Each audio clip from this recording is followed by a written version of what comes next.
If your iPhone messages are showing up green instead of blue, here's how to switch them back to iMessage, the blue bubble. First of all, you should know the difference. Green bubbles means SMS, which is text messages using your carrier, and blue bubbles means iMessage, which is Apple's internet-based messaging. And to get blue bubbles, both you and the person you're texting must be using iPhones with iMessage turned on. To turn on iMessages, go to your Settings app, then scroll all the way down and tap on Apps.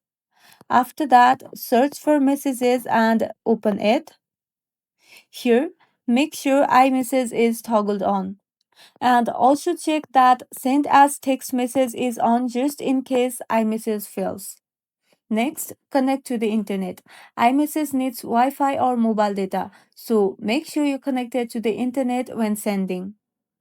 And if the other person has an Android phone or iMessage turned off, your message will stay green.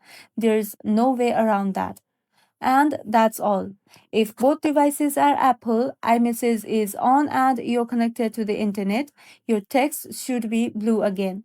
If this video was helpful, don't forget to like and subscribe for more iPhone tips and tricks. Thank you for watching.